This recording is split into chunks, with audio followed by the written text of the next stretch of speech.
নমস্কাৰ মই হেৰি হওঁ মানে যিজন পেচেণ্ট হয় মানে কি মোৰ দেওৰ হয় আৰু এজনী মোৰ জা হয় মাজু জা হয় ল'ৰা দুটা আৰু ছোৱালী এজনী আছে তাৰপিছত মানে সিহঁতে বেলেগ বিচনাত হৈছে মাক দেউতাক বেলেগ বিচনাত হৈছে আৰু সিহঁতে আগতে বোলে মানে শুনামতে মাকক মাৰিছে তাৰপিছত আকৌ দেউতাকক ঘপিয়াইছে মানে কি দেউতাকে মানে পিছত আকৌ এনেকৈ মানে লুটিয়াই ধৰি আছে তাক ধৰি আকৌ বাবু দুটা আমাক মাতিব গৈছে মানে বৰমা কৰি চিঞৰিছে আমি আহিলোঁ আহি দেখোঁ যে তেজে লুতুৰি পুতুৰি হৈ আছে আৰু এনেকৈ চুৰি আছিলে চুৰি কাটিছে কপিল দাস আমাৰ গাঁৱৰে হয় দেউতাকৰ নাম ৰবিধৰ দাস মাকৰ নাম পূৰ্ণলতা দাস আগতে এনেকুৱা ক্ৰাইম বহুত কৰিছে ছাৰ আমি সেইকাৰণে আহিছোঁ যাতে উচিত শিক্ষা পাওক আৰু আমাৰ গাঁওখন যাতে সুৰক্ষিত হৈ থাকক মানে সি ওলালে আকৌ তেনেকুৱা ক্ৰাইমে কৰিব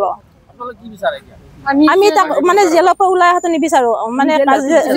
মানে সেই আৰু মানে গোটেই জীৱন কাৰাদণ্ড বিচাৰোঁ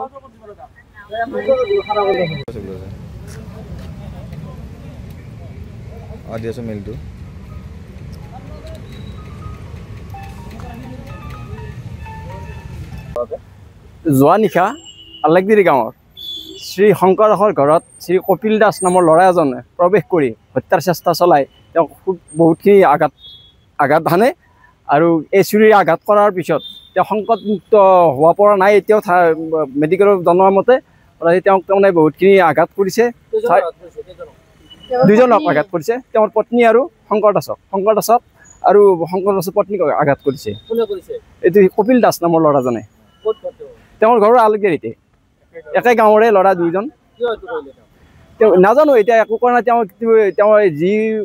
কাম কৰে আগতে কিন্তু তেওঁৰ বহুতখিনি অপকৰ্ম আছে কুকৰ্ম আছে যেনে ধৰ ছোৱালীৰ পৰা আদি কৰি লেপটপ চুৰিৰ পৰা বহুত চুৰি কাৰ্যত তেওঁ জড়িত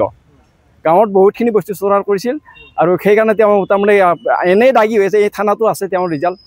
এই থানাটো বহুতবাৰ অনা হৈছিল তেওঁ থানা এতিয়া এতিয়া আমি একদম উচিত শাস্তি দিয়াটো বিচাৰোঁ যেনেকৈ নহওক একদম কঠোৰতম শাস্তি দিব লাগে এইটোৱে জানো আৰু যাতে আমাৰ গাঁৱত প্ৰৱেশ কৰিব নোৱাৰে তাৰ বাবে আমি থানাৰ ওচৰত আমি আবেদন জনাইছোঁ আৰু থানাক আমি গোটেইখিনি বস্তু ডকুমেণ্টছ দিছোঁ আমি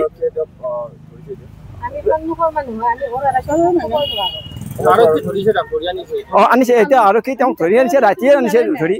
তেওঁক আমি ৰাইজে একো হেৰি কৰিব পৰা নাই কিন্তু আমি মেডিকেলত ভৰ্তি কৰাৰ কাৰণে ব্যস্ত থাকিলোঁতো তেওঁক আমি একো কৰিব নোৱাৰিলোঁ গতিকে কোনো মাৰ ধৰ চৰ নোখোৱাকৈ তাৰমানে থানাই বঢ়িয়াকৈ লৈ আহিছে আমি এতিয়া থানাত আহিছে আমি থানাক আহিছোঁ বৰ্তমান আৰু থানাই এতিয়া আমি কঠোৰতম শাস্তি দিয়াৰ বাবে আমি একদম আলেকদিৰি সকলো ৰাইজে মিলি আমি এখন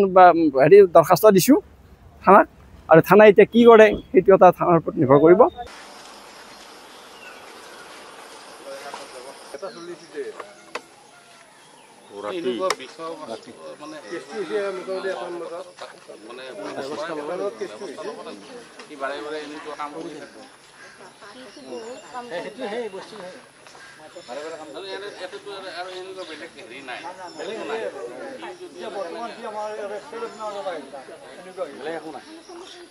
ইহঁতৰ